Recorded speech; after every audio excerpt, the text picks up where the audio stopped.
Assalamualaikum dan selamat sejahtera. Okay, selamat berjumpa kembali dalam kelas fizik Cikgu Salwa.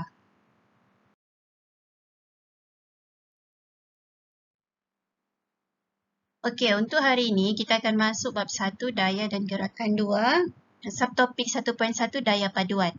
Ada 4 standard pembelajaran dalam subtopik ni. Okey, yang pertama adalah kamu perlu menyatakan maksud daya paduan. Pada akhir PDP ni kamu sepatutnya boleh explain apa itu daya paduan. Yang kedua, menentukan daya paduan. So, kita akan ada soalan pengiraan dan kamu perlu kira berapakah nilai daya paduan. Yang ketiga, berkomunikasi tentang daya paduan dalam 3 situasi. Pertama, dalam keadaan pegun. Kedua, bergerak dengan laju seragam. Yang ketiga, bergerak dengan pecutan seragam. Okey, dan yang keempat, menyelesaikan masalah yang melibatkan daya paduan, jisim dan pecutan suatu objek. Okey? Okey, sekarang cuba perhatikan gambar rajah ni. Ada satu objek ditolak oleh dua daya. Okey, dua daya. Okey, bila ada lebih daripada satu daya yang bertindak ke atas satu objek, akan wujudlah yang kita panggil sebagai daya paduan. Okey, so definisi ataupun maksud daya paduan adalah daya tunggal yang mewakili jumlah vektor dua atau lebih daya yang bertindak ke atas satu objek. Maksudnya daya paduan ni akan wujud sekiranya ada lebih daripada satu daya yang bertindak ke atas satu objek. Okey, dia tak semestinya dua, boleh jadi tiga, empat pun boleh. Okey, so itu adalah definisi daya paduan.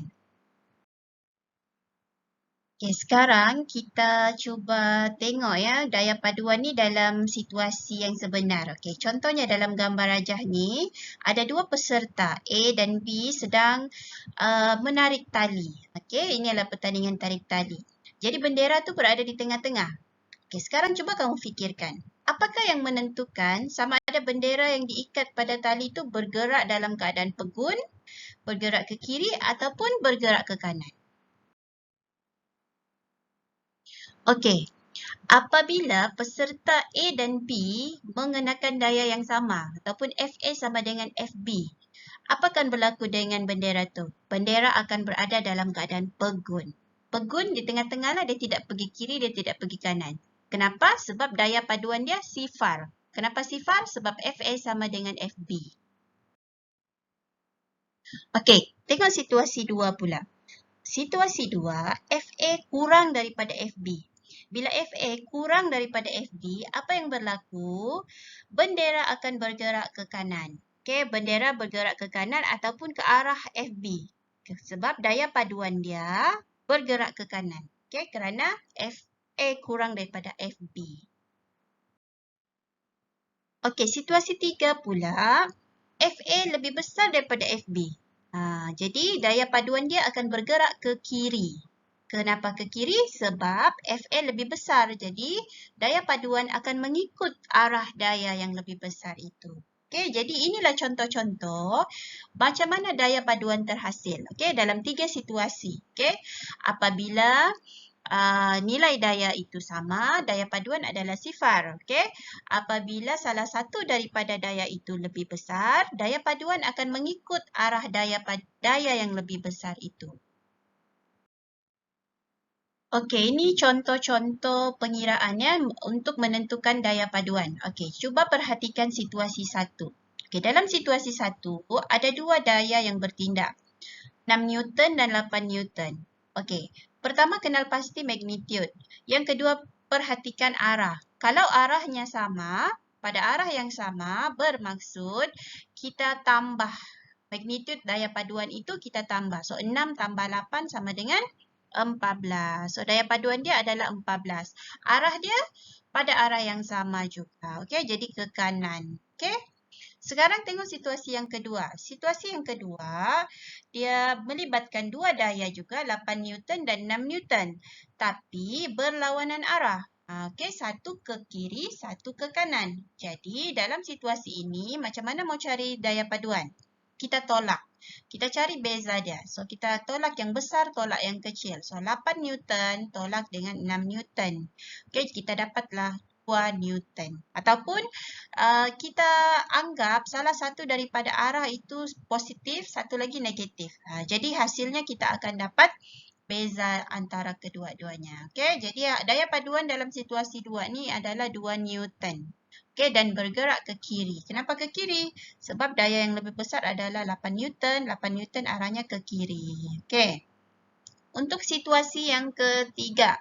Okey, situasi yang ketiga ni, dia tidak berada dalam keadaan yang mendatar, tapi pada keadaan yang berserenjang antara satu sama lain. Okey, kalau yang tadi dia berada pada satu garis yang sama, tapi yang situasi 3 ni daya dia berserenjang. Okey, cuba perhatikan ya. 6 Newton dia ke arah paksi Y.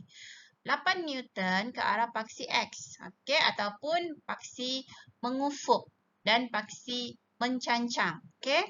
Jadi macam mana kita mau kira dia punya daya paduan? Dalam kes ini kita boleh gunakan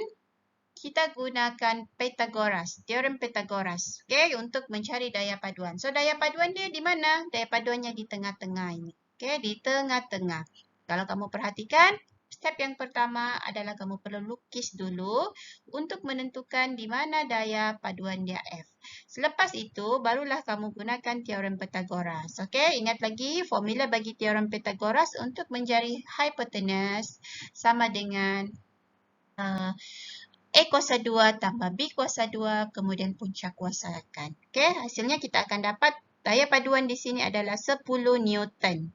Okey, jadi 10 Newton dan arahnya adalah pada sudut theta. Okey, sudut theta tu boleh digunakan menggunakan tangent. Okey?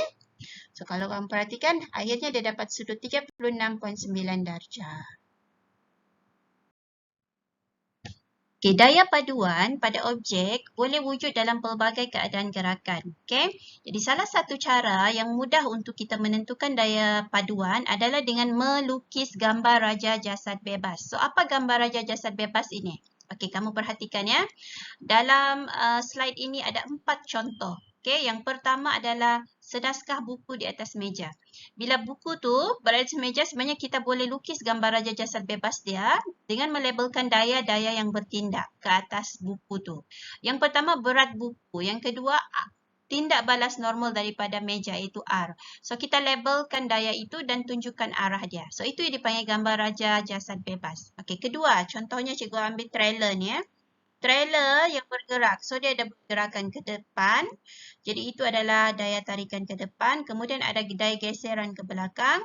Ada berat trailer ke bawah. Ada tindak balas normal ke atas. Okey, jadi untuk trailer ni ada 4 daya. Jadi lukiskan, labelkan keempat-empat daya itu dengan melukiskan arah gerakan dia sekali. Okey, so itu adalah gambar raja jasad bebas. Okey, yang seterusnya, jika satu objek tu mengalami beberapa daya dalam satu masa, kita tahu daya paduan akan bertindak. Okey, jadi ada 3 keadaan gerakan bagi daya paduan ini boleh wujud. Yang pertama adalah dalam keadaan objek tu dalam keadaan pegun. Maksudnya tidak bergerak. So, bila dalam keadaan pegun ini, daya paduan dia adalah sifar. Okey. Yang kedua, objek bergerak dengan hal laju seragam. Bergerak dengan hal laju seragam bermaksud daya paduan dia juga adalah sifar. Okey, yang ketiga, bila objek bergerak dengan pecutan seragam. So, bila objek tu bergerak dengan pecutan seragam bermaksud dia ada daya paduan. Daya paduan dia bukan lagi sifar. Okey, so ingat 3 situasi ya, daya paduan boleh wujud.